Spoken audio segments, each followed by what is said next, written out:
بھارت نے جنگ پاکستان سے ڈر کر بند کی۔ بھارتی وزیر خارجہ جے شنکر نے اعتراف کر لیا۔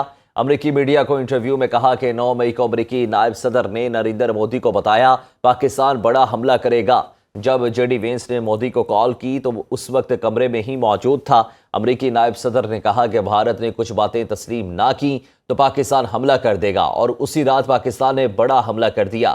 جے شنکر نے کہا کہ اگلی صبح مارکو روبیو نے فون کیا اور کہا آپ سیز فائر کے لیے تیار ہیں تو پاکستان بھی بات چیت کے لیے تیار ہے، جس پر ہم نے جنگ بندی پر رضامندی کا اظہار کر دیا۔ سرنڈر کرنا پاکستان کی ڈکشنری میں نہیں، بلاول بھٹو نے قوم ملک سلطنت کی ترجمانی کر دی۔ چیئرمین پیپلز پارٹی کا اسلام آباد میں بین الاقوامی کانفرنس سے خطاب، کہا دہشت گردی عالمی مسئلہ ہے، پاکستان نے دہشت گردی کے خلاف جنگ میں بھاری نقصان اٹھایا، پاکستان دہشت گردوں کے خلاف پورے عزم کے ساتھ برسر پیکار ہے۔ ضرب عضب اور رد الفساد جیسے آپریشنز نے دہشت گردوں کی کمر توڑ دی۔ Borderless, and therefore the fight we wage is not Pakistan's private quarrel. It's a civilizational self-defense on behalf of all of humanity. When the Tehreek-e-Taliban or the Majid Brigade tweets its manifesto, the algorithm that amplifies it does not stop at the Duran line. If we stand down, who will stand up? Across 2 decades, Pakistan's armed forces, backed by an iron-willed citizenry, have broken the backs of Al-Qaeda networks, dismantled so-called caliphates in the name of Daesh or anybody else, and driven the TTP from fortresses to the foxholes. Operation Zarb-e-Azb drained the northern swamp. Rad al-Fasad uprooted the sleeper cells in our city. Today's operations in Balochistan and elsewhere sever the nexus between separatism and foreign-funded terror.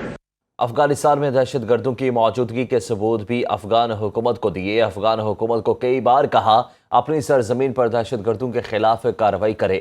وزیر دفاع خواجہ آصف کی گفتگو، کہا پی T آئی رہنماؤں سے jail سے خط لکھا ہے، سیاسی بات چیت ہونی چاہیے، اتفاق رائے کے ساتھ تمام باتیں طے ہوتی ہیں۔ وزیر دفاع نے کہا کہ پولیٹیکل اور ملٹری اسٹیبلشمنٹ میں اتفاق رائے کو ہائیبرڈ سسٹم کہا ہے۔ پی ٹی آئی دور میں ہائیبرڈ سسٹم کی ناکامی کی نشاندہی کی۔ جتنا زور لگانا ہے لگا لیں، اگر ہماری حکومت گرا دی تو سیاست چھوڑ دوں گا۔ وزیر اعلیٰ خیبر پختونخوا یمین گنڈاپور نے مخالفین کو کھلا چیلنج کر دیا، کہا ہمارا مینڈیٹ چوری کرنے کے بعد مخصوص نشستوں کو چھینا گیا۔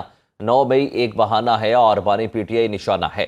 Chairman P T I barrister Gohar بولے کہ خیبر پختونخوا میں ہماری حکومت ہے اور رہے گی، مذاکرات کے لیے ہماری طرف سے دیر نہیں ہے، بانی پی ٹی آئی جیسے کہیں گے ویسے آگے بڑھیں گے۔ وزیراعظم شہباز شریف آج سے آذربائیجان کا دورہ کریں گے۔ شہباز شریف باکو میں منعقدہ اقتصادی تعاون تنظیم کے 2 روزہ سربراہی اجلاس میں شرکت کریں گے۔ ترجمان دفتر خارجہ کے مطابق وزیراعظم ECO اجلاس میں پاکستانی وفد کی قیادت کریں گے۔ وزیراعظم اجلاس میں علاقائی اور عالمی چیلنجز پر پاکستان کا موقف پیش کریں گے۔